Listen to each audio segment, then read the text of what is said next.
welcome to this Business Day TV special. I'm Bronwyn Seaborn, and we continue our look at the coffee market here in India. And we're at Nestle's factory in Karnataka. It's the only Nestle factory that produces coffee in India. And joining me to discuss this further is Jose Alex. He is the manager of the factory. Jose, thanks so much for joining us here on Business Day TV. So tell us a little bit about the factory in terms of what is produced here and the capacity and its history.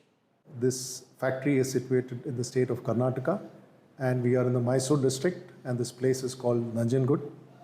We started this factory in 1989 with the first coffee line, and then we went on to add the second coffee line in 1996. We further expanded the capacity in 2011 by addition of 4 lines for the foods plant, which is the noodles. We have around 740 people working on roles of this company. We are one of the few factories who employ women across all 3 shifts, in the factory.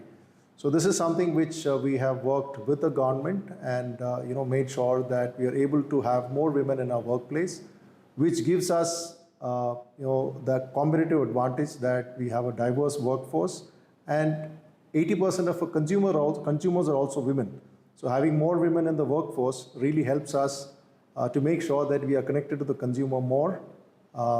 So that's something which we are very, very happy about. Apart from that, in this factory, we give a lot of focus to our sustainable journey. So the sustainability is at the core of our operations. You would have already seen our farms where we practice sustainable agriculture practices. We attempt, or our ambition is that all the coffee we buy should be sustainable. That's what we aspire to do.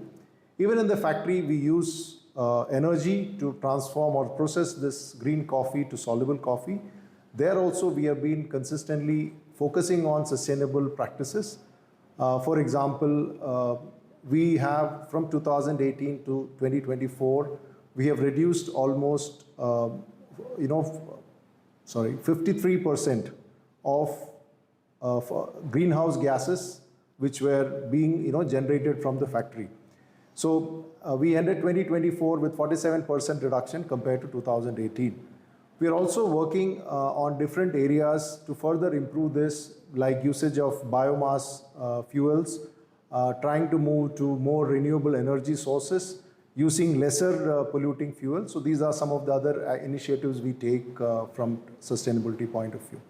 I'm glad you mentioned the sustainability journey that you're on, and you highlight, we saw that in practice at the farm, and now we're seeing that in practice here at the factory, because I want to highlight that you target reducing emissions by 50% by 2030. You are very close to that target. What are some of the other plans to get to that 50%? You mentioned the energy, things like that. Those are good plans in place to reach sustainability goals. What else is in the works to get you to that goal? Thank you. As you have seen, the kind of journey we have undertaken, we have invested in significant capex to move this journey this fast. Now, going forward, apart from the capex, we are also looking at other technological solutions. So as you know, Nestle is a leading coffee manufacturer. We have a very strong research and development team who's looking at alternate technologies which can bring down our absolute energy consumption also, and also to look at technologies which can help us move away from fossil fuels. Like today, we use natural gas for roasting. Now, natural gas still today is a fossil fuel. Can we have any other technology which can come up for roasting, which will use green energy? So those kind of technological upgrades are what we are looking at as the way forward now to further bring this down. You also have a long history here with the factory. How does modernization play into this and automation? Because when we talk about sustainability, there is a role to play when you automate a factory in terms of meeting some of those sustainable goals. How much of this process is being automated, and at the same time, does that put jobs at risk? It's a very good question. I think it's automation with a meaning is what really it is. The first place we look at automation is how do we strengthen our processes? How do we reduce the variability in the processes? How can we make the decisions faster? How do we empower the person running the line to take the decisions rather than the traditional way of people making the data, somebody analyzing it, then somebody coming back with the outputs. So we have something called digital manufacturing operations, which we have put up in our manufacturing area. You would have seen that in the factory tour also. All our systems are controlled by automated systems. If you look at the coffee process, the number of screens the operator sees, the entire building of 8 floors was always manned by 2 people or 3 people. It continues to be that way today also. The advantage is that we are able to get a better process control with the same, same productivity which is there, and which helps us, improve the cost of production and also reduce the losses which are there in the product.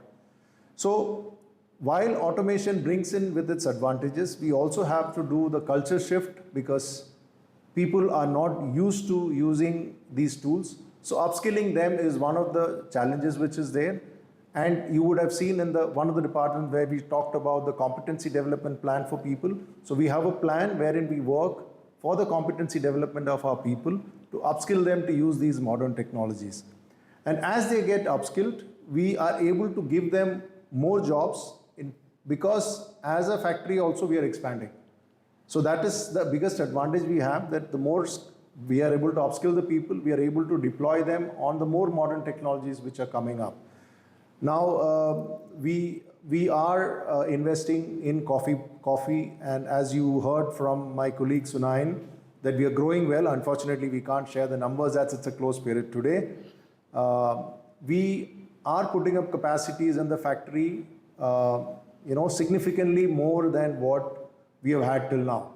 And this will help us grow the business more and also help that, once the automation comes in, if we do have people who are coming out, they get deployed to the newer machines and newer technology which is coming up.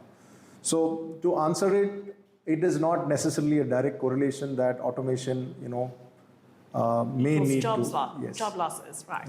Yeah.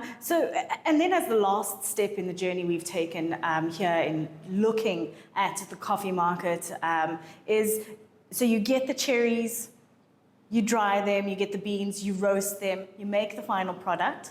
Where does that final product get exported to from this factory? Okay.